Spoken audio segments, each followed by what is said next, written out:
मैं चाहता हूं कि जाति जनगणना का जो मैसेज है और 50% रिजर्वेशन का जो मैसेज है, आप सब हिंदुस्तान के गांव-गांव में, हर शहर में, हर सड़क में आप जाके फैलाओ। जहां भी आप जाओ, आपका एक ही मैसेज होना चाहिए, इस देश में 90% लोगों के साथ अन्याय हो रहा है, रोज हो रहा है, हर रोज हो रहा है, हर मिनट हो रहा है। और अन्याय को खत्म करने का तरीका जाति जनगणना और रिजर्वेशन को 50% से आगे बढ़ाना है। धन्यवाद। जय हिंद साथियों, नमस्कार। मैं दिनेश ठाकुर आपके सामने हाजिर हूं फिर से एक बड़ी सफलता के साथ। आपको बताना चाहता हूं कि बहुत सारी महिलाएं जो लाडली बहना के फॉर्म भरने से वंचित रह गई थी, इनको लेकर जब विवाद हुआ, विवाद की स्थिति पैदा हुई, तीसरा चरण शुरू करने के लिए सरकार फाइनली मान गई है। अब भाजपा सरकार उन महिलाओं को भी शामिल करेगी जिनकी उम्र 21 साल है और 60 साल तक की महिलाओं को इसमें लाभ दिया जाएगा। मामा ने स्वयं इस बात की पुष्टि की है, साथ ही साथ 6 सप्त क्रांति के बारे में बात भी की है। तो सबसे पहले हम बात करने वाले हैं कि 21 साल की विवाहित महिला भी अब लाडली बहना बन सकेगी, यानी कि अगर 21 साल की लड़की है या शादी भी हो गई है, दोनों प्रकार की महिलाओं को अब इस तीसरे चरण में चालू किया जाएगा। 25 से रजिस्ट्रेशन शुरू होंगे, यानी कि 2025 में आपके लिए खुशखबरी मिलने वाली है। इसके फॉर्म बहुत जल्द हम आपके लिए प्रोवाइड करवा देंगे, पहुंचा देंगे। उसके लिए चैनल सब्सक्राइब करें। ये फॉर्म की पूरी प्रोसेस क्या होगी बहुत जल्द हमारे पास आने वाली है। तो आज हम आपके लिए लाडली बहनाओं की खुशखबरी किस प्रकार से होने वाली है, इस पर हम चर्चा करेंगे।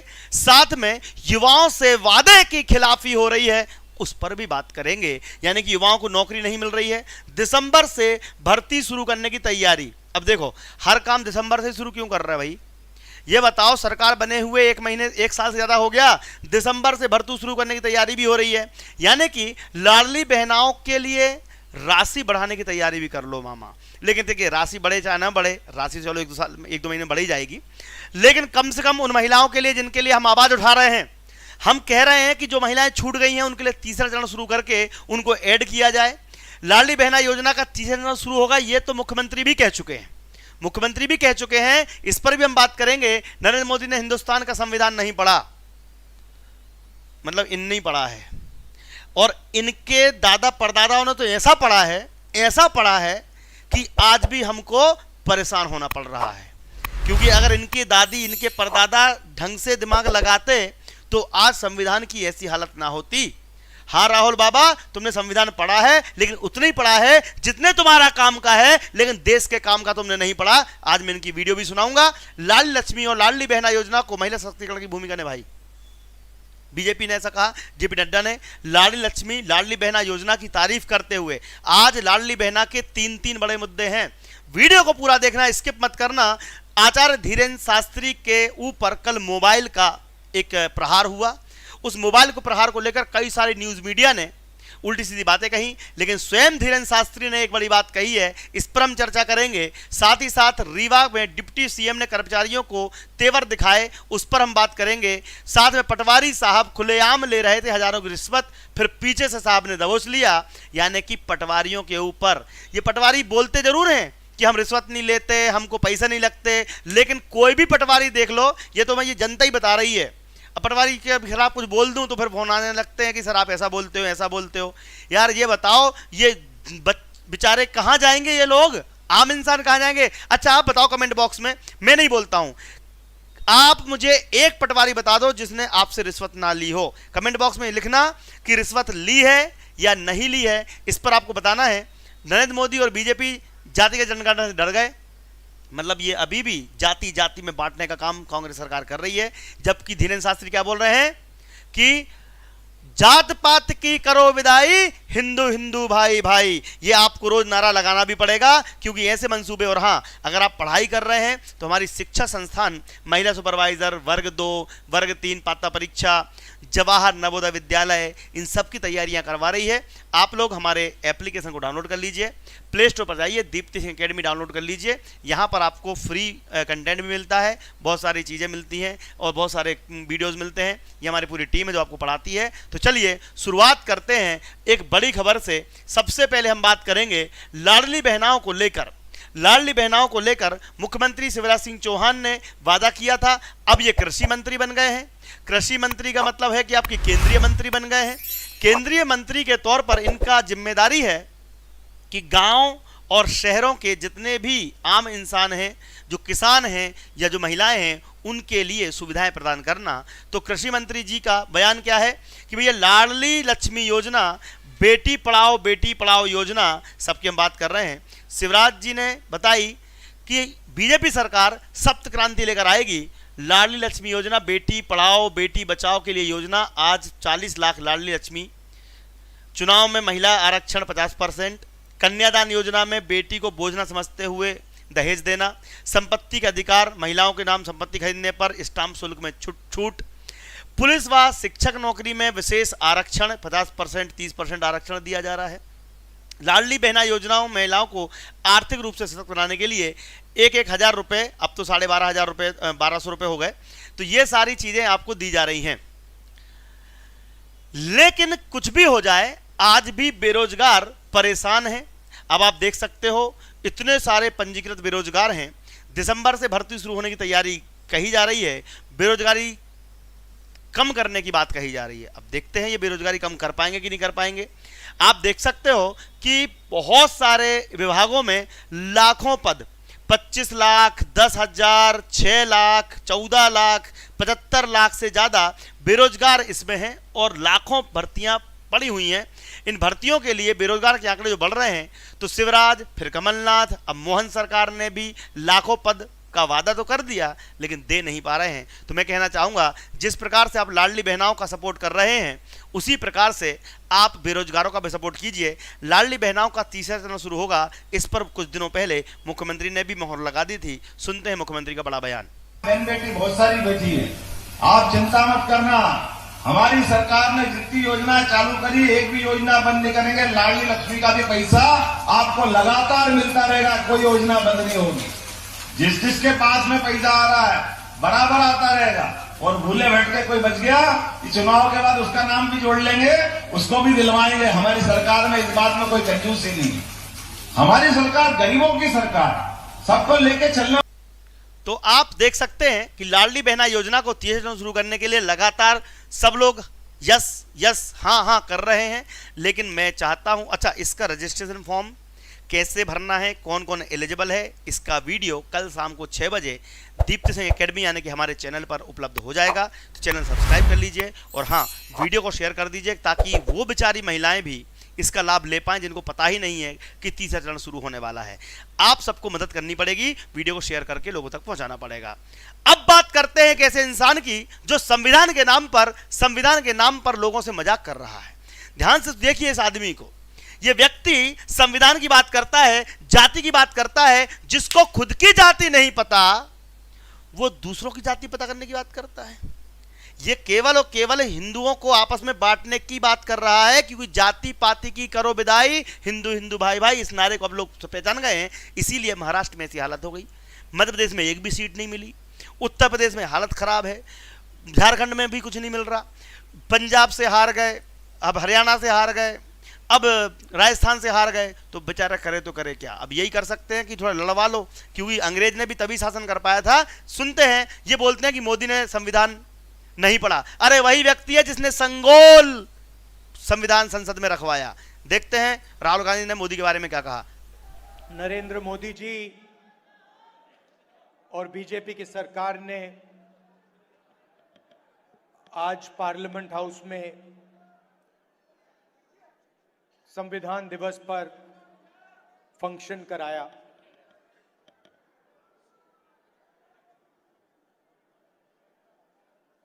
ये हिंदुस्तान का संविधान है। मैं आपको गारंटी देकर कह रहा हूं कि नरेंद्र मोदी जी ने इस किताब को नहीं पढ़ा है। क्योंकि अगर नरेंद्र मोदी जी ने ये किताब पढ़ी होती तो वो जो रोज करते हैं वो, मुझे लगता है इस व्यक्ति के कोई पटकथा लिखता है, एक डायरेक्शन देता है कि ऐसा ऐसा कर देना, ऐसा ऐसा बोल देना। क्या बोलना है, अभी भी चुनाव के 1 साल पहले से लेके अब तक मात्र संविधान की कॉपी दिखा दिखा के लोगों को बेवकूफ बनाया जा रहा है। भाई खुद को ही नहीं मालूम है कि खुद की जाति क्या है, जाति का जनगणना करवाएंगे। यही बात यहां पर खड़गे ने कही। किसने कही? मोदी बीजेपी जाति का जनगणना से डरते हैं। भैया क्यों डरते हैं और क्यों जाति में बांटना लोगों को? जब हम एक हिंदुस्तानी हैं, जब हम इकट्ठे रह सकते हैं तो बांटने की जरूरत क्या है? क्योंकि इनको डर लग गया है कि अगर हिंदू एक हो गए तो कांग्रेस जीवन में कभी भी सत्ता में नहीं आएगी। देखते हैं एक बड़ा बयान। ये कमजोरी बीजेपी की है, ये कमजोरी मोदी की है। उनके पास वो इतना डरते हैं गांधी का नाम लेते ही, क्योंकि राहुल गांधी जी जो है वो बोलते हैं। इसीलिए आज और एक डर उनमें पैदा हुआ, वो है जातीय जनगणना। जाति जनगणना अगर हुआ तो सब लोग अपना अपना हिस्सा मांगेंगे, तब मोदी जी परेशान होके फिर अहमदाबाद चले जाएंगे।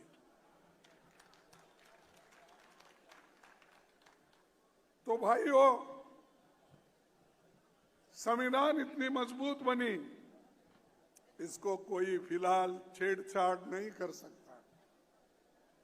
और अगर कोई छूने गया तो देखना ध्यान से कि कांग्रेस चाहती तो अच्छे अच्छे लीडर थे इनके पास, अच्छे अच्छे नेता थे इनके पास, सचिन पायलट जैसे नेता थे, ठीक है, और बहुत सारे लोग हैं जो अच्छा कर रहे थे। जीतू पटवारी को भी बना सकते थे, मैं तो कांग्रेस अध्यक्ष, कोई दिक्कत वाली बात नहीं थी, लेकिन बनाया इस आदमी को अध्यक्ष। क्यों बनाया? क्योंकि यही व्यक्ति है जो सनातन का हमेशा विरोधी रहा है, यही व्यक्ति है जो राम को काल्पनिक मानता है, यही व्यक्ति है जो हिंदुओं के खिलाफ बोलता है। इसलिए उसको बना दिया क्या? उसको बना दिया कांग्रेस का अध्यक्ष। और इसीलिए तो कांग्रेस अब देख रहा धीरे धीरे लोग गायब होते जा रहे हैं।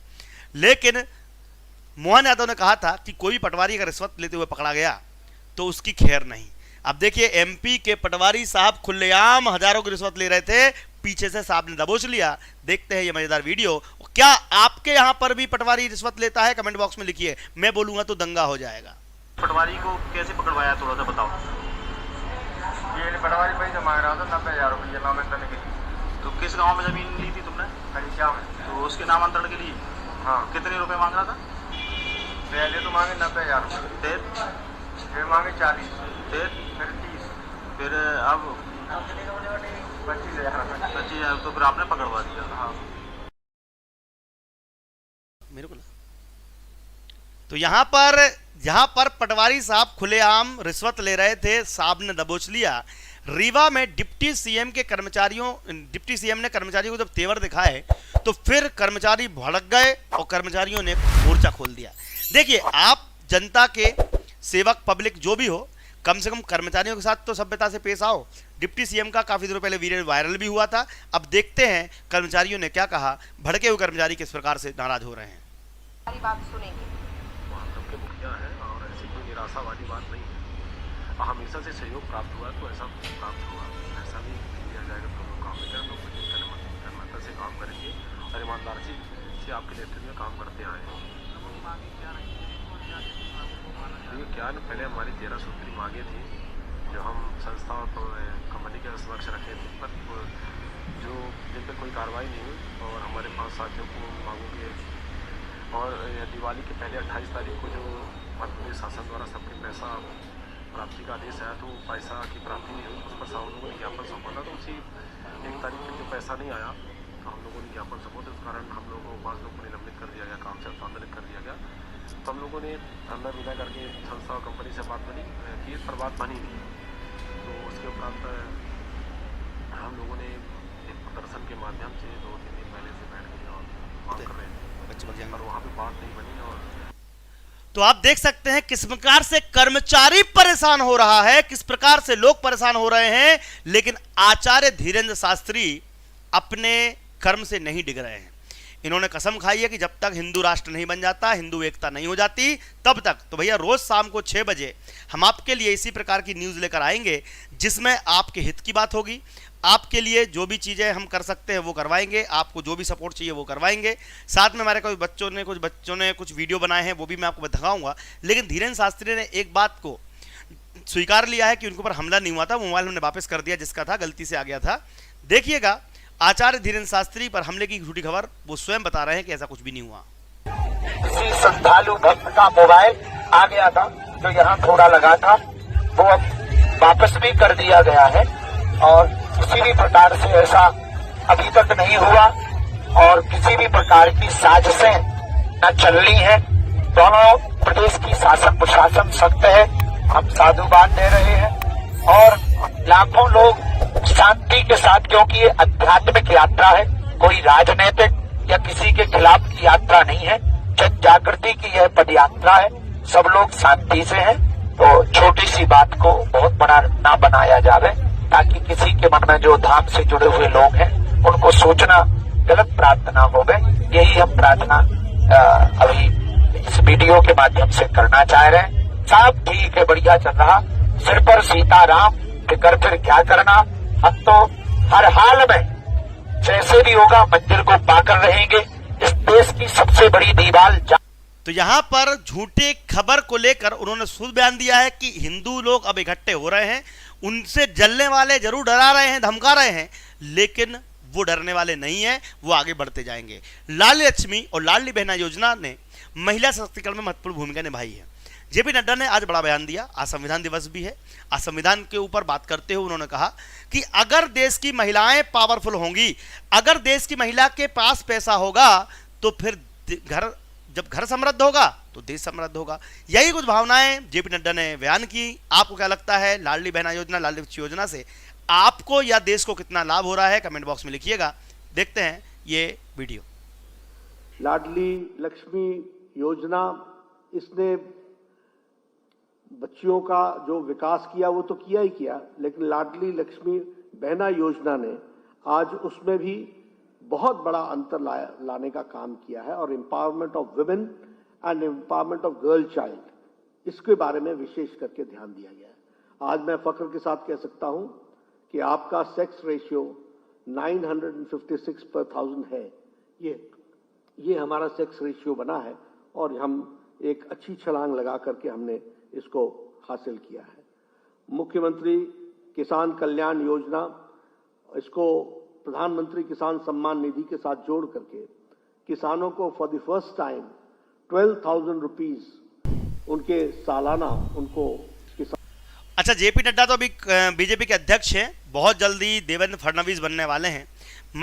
बीजेपी में एक बात तो अच्छी है कम से कम कि लगातार वो अपने अध्यक्ष को बदलते रहते हैं, विचारधारा को समझते हैं, देश में बदलाव चाहते हैं, लेकिन ये व्यक्ति सुधरने वाला नहीं है। ठीक है, तो भैया इसी प्रकार से अब जो आज की बड़ी खबर थी वो आपने देख ली होगी। अब 21 साल की विवाहिता भी अब लाडली बहना बन पाएंगी। 25 से इनके रजिस्ट्रेशन होंगे, 30 चरण शुरू होगा। इसमें यह साफ कर दिया गया है कि अगर लड़की 21 साल की हो और 21 साल में विवाहिता भी है तो भी ये आपके इनके लिए एलिजिबल रहेगी। इसके लिए घर में ट्रैक्टर उन्हें भी योजना में शामिल करेंगे। एक बड़ी खबर और निकलकर सामने आ रही है कि पहले शुरुआती दौर में ऐसा था कि घर में ट्रैक्टर हो यानी कि 4 पहिया वाहन लिखा हुआ था, तो 4 पहिया के चक्कर में ट्रैक्टर वाली महिलाओं को लाभ नहीं मिलता था। लेकिन अब ऐसा कह दिया गया है कि ट्रैक्टर अगर घर में है और 2.5 एकड़ से कम की खेती है तो उनको भी लाडली बहना योजना का लाभ मिलेगा। सबसे खास बात तो यह कि विवाह होगी तब भी मिलेगा। लेकिन युवाओं के लिए, नौकरी के लिए, युवाओं के लिए जो वादा किया था नौकरी का, मैं शिवराज सिंह चौहान के माध्यम से हमारे मुख्यमंत्री को कहलवाना चाहूँगा कि कम से कम हमारे यहाँ पर नौकरी का जरूर से जरूर प्रबंध करें, ताकि चूंकि देखो आप योजनाओं के माध्यम से जरूर लोगों को सहायता देते रहोगे, लेकिन अगर रोजगार दे दिया तो कई पीढ़ियां सुधर जाती हैं। अगर आपको मेरी बात पर विश्वास है, यकीन है, तो कृपया करके सर 3रा चरण चालू करवाइए जल्द से जल्द। हम सब बहनें बहुत ही परेशान हो रही हैं। आपके कहने के पहले ही मैं कह चुका हूं कि भोपाल चलने की अगर बारी आएगी तो सबसे पहले दिनेश ठाकुर खड़ा रहेगा आपके लिए 3रा चरण शुरू करवाने के लिए। तीसरा चरण शुरू करने के लिए मैं प्रतिबद्ध हूं। हालांकि अभी नई नई खबरें भी आ रही हैं, नए नए वीडियोस भी आ रहे हैं, तो ऐसा लग रहा है कि तीसरा चरण मतलब जाएंगे। और हाँ, आप में से कोई महिला या कोई पुरुष तैयारी कर रहा हो, जैसे महिला पर्यवेक्षक आने वाली है, वर्ग 3 आने वाली है, तो आप लोग कृपया करके हमारे एप्लीकेशन को डाउनलोड कर लीजिए। और आप घर में अगर बच्चे हैं, मोबाइल तो देखते ही होंगे, तो 600 रुपये में जवाहर नवोदय विद्यालय ये आपका 1200 रुपये में 9वीं की क्लास, 6वीं की क्लास आपकी ये मिल रही है। तो आप लोग हमारा एप्लीकेशन डाउनलोड कर लीजिए। बच्चे को बोलना कि Deepti Singh academy application download कर ले, और 600 रुपये में साल भर पढ़ाई होएगी। तो कम से कम वो पढ़ाई करेगा तो उसका नॉलेज बढ़ेगा। ठीक है, तो आप लोग शुरू हो जाइएगा। ये हमारी टीम है। उम्मीद है आपको मेरी न्यूज़ अच्छी लगती होगी। अच्छी लगती है तो कहाँ से आप देखते हैं, कमेंट बॉक्स में लिखें। जय हिंद, जय भारत, आपका दिन शुभ रहे।